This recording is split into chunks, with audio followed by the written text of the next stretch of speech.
Hello दोस्तों, कैसे हैं। हम आशा करते हैं कि आप ठीक होंगे, स्वस्थ होंगे। और हम अपना क्लास स्टार्ट करते हैं। ये क्लास इस दृष्टिकोण से भी महत्वपूर्ण है कि जो अभी क्लास 10th में जाने वाले हैं उसके लिए तो इम्पोर्टेंट है ये है, लेकिन जो अभी क्लास 10th का एग्जाम देंगे इस बार 2026 में उसके लिए भी इम्पोर्टेंट है। तो चलिए देखते हैं। ये एक्सरसाइज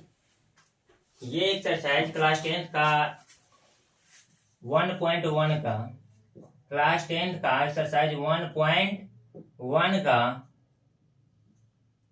क्वेश्चन नंबर जो है 2 है। ध्यान रखिएगा।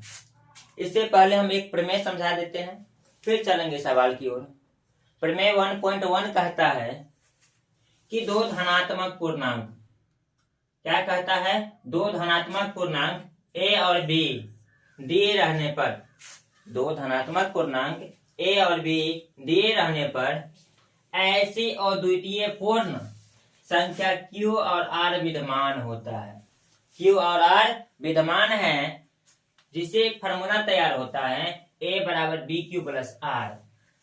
a बराबर बी क्यू प्लस आर जो है प्रमेय 1.1 यानी यूक्लिड विभाजन प्रमेयिका से तैयार होता है। और यूक्लिड विभाजन प्रमेयिका से जो तैयार होता है एक फार्मूला a बराबर बी क्यू प्लस आर, इसको हम लोग इस सवाल में पुट करके बनाएंगे। इसी की सहायता से ये सवाल बनेगा। तो यूक्लिड विभाजन प्रमेयिका से जो फार्मूला तैयार हुआ है वो लगेगा यूक्लिड विभाजन एल्गोरिथम में। तो चलिए देखते हैं। क्वेश्चन है कि लिखा है दर्शाइए कि कोई धनात्मक विषम पूर्णांक, क्या कहता है ध्यान से सुनिएगा। लिखा है दर्शाइए कि कोई धनात्मक विषम पूर्णांक 6q plus 1, 6q plus 3, 6q plus 5 के रूप में होता है जहां q कोई पूर्णांक है। इस सवाल को जब हम सॉल्व करने का प्रयास करेंगे तो सबसे पहले हमको मानना पड़ेगा कि क्या, कि पूर्णांक a यानी विषम पूर्णांक को a मानेंगे, यानी हम उसको नोट कर सकते हैं माना कि विषम पूर्णांक a है। क्या होगा इसमें, माना कि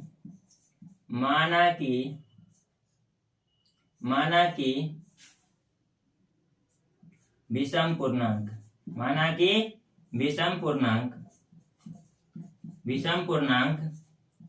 a है, माना कि विषम पूर्णांक a है और भाजक 6 है, और भाजक 6 है। कोई विषम पूर्णांक a है और भाजक 6 है। आपको ये बात अच्छे से अभी बताए थे कि यूक्लिड विभाजन एल्गोरिथम का फार्मूला है ये। तो यहाँ पर हम यूक्लिड विभाजन एल्गोरिथम से नोट कर सकते हैं और लिखेंगे यूक्लिड विभाजन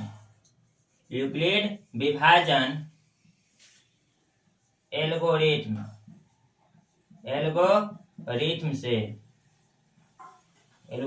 से क्या प्राप्त होता है। यूक्लिड विभाजन एल्गोरिथम से हमको a बराबर बी क्यू प्लस आर प्राप्त होता है। ध्यान रखिएगा, a बराबर बी क्यू प्लस आर जो प्राप्त हुआ वो कहां से प्राप्त हुआ है, यूक्लिड विभाजन एल्गोरिथम से प्राप्त हुआ है।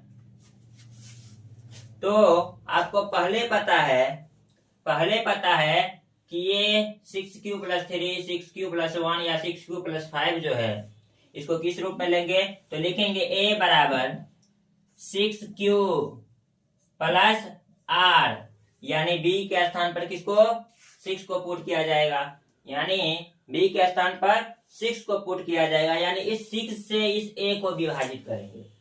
इस 6 से इस a को जब विभाजित करेंगे तो ध्यान दीजिएगा, 6 से अगर हम a में डिवाइड करते हैं, 6 से अगर हम a में डिवाइड करते हैं, यहाँ तो कोई डिजिट है नहीं कि डायरेक्ट वेज में लगेगा। तो इसके शेष में क्या प्राप्त हो सकता है?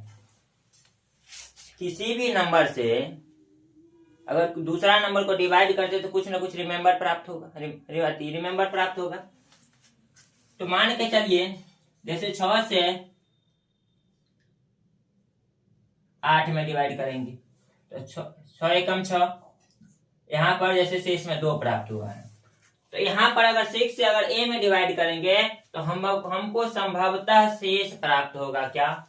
या तो 0 हो सकता है, यानी कट जाएगा, यहाँ पर 6 रहेगा तो कट जाएगा, या तो 1 हो सकता है, 2 हो सकता है, 3 हो सकता है, 4 हो सकता है और 5 हो सकता है।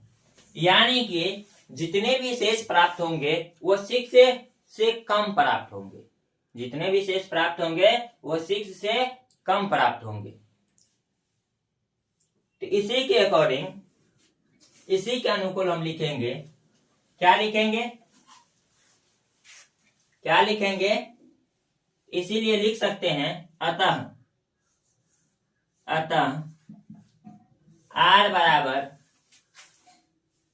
0, 1, 2, 3, 4, 5, यानी जो शेष प्राप्त होगा वह इस 6 से तो कम होगा ना। और जब 6 से कम होगा तो 6 से कम या तो 0 हो सकता है, नहीं तो 1 हो सकता है, 2 हो सकता है, 3 हो सकता है, 4 हो सकता है और 5 हो सकता है, यानी 6 तो शेष प्राप्त होगा नहीं। तो यहाँ हम जो है इसको इस फॉर्म में भी लिख सकते हैं, 6q प्लस में 0 प्राप्त हो सकता है क्योंकि r का मान 0 प्राप्त हो सकता है। दूसरा 6q plus 1, 6q plus 2, 6q plus 3, 6q plus 4, 6q plus 5। अब हमको ये ध्यान देना है, कि इसमें कौन सा सम है, कौन सा विषम है। तो मान के चलो इसको सम देखने के लिए 6q प्लस में 0 होगा, इसको 2 से डिवाइड हो जाएगा ना, यानी 3q प्राप्त होगा ना। तो ये भी सम है, 6q प्लस में जो 2 है ये भी क्या है, सम है। 6q प्लस 4 ये भी सम है।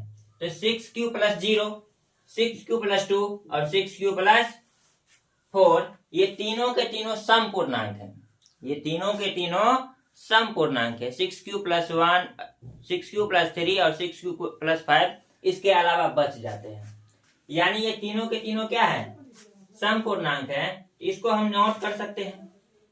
नोट कैसे करेंगे, यहाँ लिखेंगे, यहाँ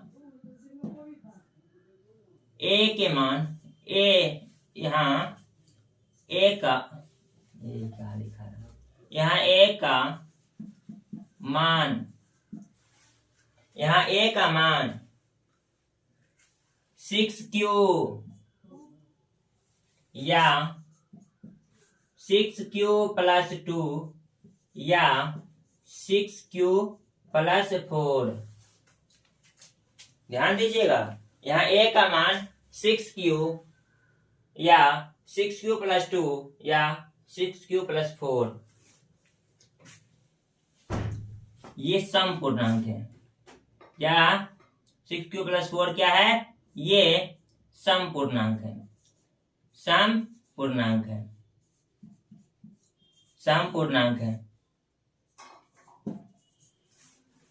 इसीलिए सम पूर्णांक इसका मतलब ये 2 से कट जाएगा, इसीलिए यहाँ पर 6q प्लस, यहाँ लिख सकते हैं अतः 6q प्लस 1, 6q प्लस 3 और 6q प्लस 5 एक विषम पूर्णांक है, एक विषम पूर्णांक है, एक विषम पूर्णांक है। पूर्णांक हैं। एक बार देख लेते हैं। सवाल था मेरा कि दर्शाइए कि कोई धनात्मक विषम पूर्णांक 6q+1, 6q+3, 6q+5 के रूप में होता है। तो आपको पता है विषम पूर्णांक होगा तभी ना आपको 1, 3 और 5 होगा। सम पूर्णांक में ये 0, 2, 4 होगा। तो ये 6q+0, 6q+2 और 6q+4 क्या है? सम पूर्णांक है, तो उसको हम लोग छांट देंगे और हमको विषम पूर्णांक के रूप में 6q+1 रह जाएगा, 6q+3 और 6q+5 रह जाएगा। तो ये तीनों के तीनों क्या है? विषम पूर्णांक है। यही आपको सिद्ध करना था इस सवाल में। मिलते हैं फिर अगले सवाल के साथ। तब तक जय हिंद, जय भारत। अगर अच्छा लगे मेरा क्लास तो कमेंट कीजिएगा। अगर कोई प्रकार की कमी हो तो कमेंट में जय हिंद कम से कम लिख दीजिएगा और इसको शेयर कीजिए ताकि अधिक से अधिक बच्चों तक पहुंच सके। जय हिंद, जय भारत।